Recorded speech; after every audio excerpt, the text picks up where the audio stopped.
नमस्कार, बेसिक मंत्रा में आपका स्वागत है। तो आज हम मॉड्यूल 17 की गतिविधि 1, गतिविधि 5 और मुख्य प्रश्नोत्तरी की आंसर की के बारे में जानकारी देंगे। तो शुरू करते हैं। गतिविधि 1 का पहला प्रश्न, छींक आए तो साड़ी का पल्लू या गमछा का उपयोग करें क्योंकि यह आपके हाथ से आपके नाक, मुंह या आँखों में स्थानांतरित हो जाएगा। तो सही जवाब है पहला ऑप्शन यानी सत्य। हमारा अगला प्रश्न है, बिना हाथ धोए या साफ किए अपने चेहरे को छूने से वायरस नहीं फैलता है। सही जवाब है असत्य। अगला प्रश्न, हाथ मिलाने और कार्यक्रम आयोजित करने से महामारी फैलने का खतरा नहीं बढ़ता है। दो ऑप्शन है, तो इसका सही जवाब है असत्य। अगला प्रश्न, यदि किसी को बुखार, खांसी और सांस लेने में कठिनाई हो तो उसे तुरंत चिकित्सा सुविधा प्राप्त किए बिना एंटीबायोटिक्स लेनी चाहिए। सही जवाब है असत्य, नहीं लेनी चाहिए। अगला प्रश्न है, कोविड-19 के दौरान एहतियात के तौर पर विविध मास्क पहने। सही जवाब है असत्य। अगला प्रश्न है, सार्वजनिक जगहों पर थूकने और धूम्रपान करने से वायरस नहीं फैलता है। तो ये असत्य है। अगला प्रश्न, स्व दवा से बचें। तो इसका सही उत्तर है सत्य। अगला प्रश्न, अगर कुछ भी खरीदने के लिए घर से बाहर जा रहे हैं तो अन्य लोगों को संक्रमित करने से बचाने के लिए मास्क पहने। अब बाहर जाते समय नाक और मुंह ढकना अनिवार्य है। तो इसका सही उत्तर है सत्य।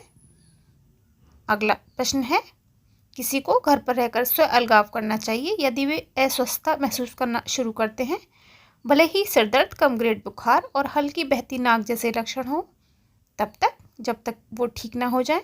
तो उसका सही जवाब है नंबर 2 पर सत्य। उन्हें ऐसा ज़रूर करना चाहिए।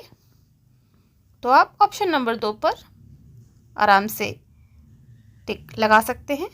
फ्रेंड्स, अगर आपने मेरे चैनल को अभी तक सब्सक्राइब नहीं किया है तो जल्दी से सब्सक्राइब कर लें ताकि आपको आने वाले सभी मॉड्यूल्स के आंसर की समय पर मिल सके। हमारा अगला प्रश्न है, उपयोग किए गए महीन कपड़े, कागज का तुरंत निपटान करें क्योंकि यह बूंदें वायरस को फैलाती हैं। सही जवाब है नंबर 1 पर सत्य। अगला प्रश्न है, अच्छी स्वच्छता का पालन करके यदि आप खांसते या छींकते हैं तो अपने मुंह, नाक को मुड़े हुए कोहनी या महीन कपड़ा कागज से ढककर अपने आसपास के लोगों को सर्दी, फ्लू और कोविड-19 जैसे वायरस से बचा सकते हैं। तो इसका सही जवाब है सत्य। तो गतिविधि 1 के सभी 11 प्रश्नों को हम यहाँ पर सबमिट कर देते हैं। सबमिट करने के बाद हमारा स्कोर है पूरे 11/11। अब शुरू करते हैं गतिविधि 5, अपनी समझ को परखें। तो शुरू करते हैं। इसमें भी सत्य और असत्य बताना है। पहला प्रश्न है, छात्रों को विद्यालय जाने के लिए मजबूर किया जाना चाहिए। सही जवाब है असत्य। छात्रों को विद्यालय जाने के लिए मजबूर बिल्कुल भी नहीं किया जाना चाहिए। अगला प्रश्न है, कोविड-19 के दौरान विद्यालय में समूह गतिविधियां जारी रखी जा सकती हैं। सही जवाब है असत्य। अगला प्रश्न है, सभी पदाधिकारियों और छात्रों को समूची विद्यालय अवधि में फेस मास्क पहनने की आवश्यकता नहीं है। सही जवाब है असत्य। अगला प्रश्न, एक छात्रावास भोजनालय के समय को एक बार में छात्रों की भीड़ से बचने के लिए क्रमबद्ध किया जा सकता है। सही जवाब है सत्य। अगला प्रश्न, बच्चों को अपने निजी परिवहन का उपयोग करने के लिए प्रोत्साहित किया जाना चाहिए। सही जवाब है सत्य। सभी 5 प्रश्नों को सबमिट कर देते हैं। स्कोर है हमारा 5/5। अब शुरू करते हैं मुख्य प्रश्नोत्तरी। पहला इसका प्रश्न है, छात्रों को कोरोना वायरस के प्रसार से बचाने के संबंध में विद्यालय में सुरक्षा सुनिश्चित करने के लिए कौन जिम्मेदार है। चौथा ऑप्शन है सभी हितधारक। ये बिल्कुल सही है। अगला प्रश्न है, वैकल्पिक दिवसीय विद्यालय मॉडल को कारगर बनाने में कौन सी मुख्य चुनौती नहीं है। सही जवाब है अध्ययन सामग्री। अगला प्रश्न, किसी व्यक्ति को कोविड-19 महामारी से संक्रमित होने से बचाने की सबसे उपयुक्त विधि कौन सी है। सही जवाब है सामाजिक दूरी।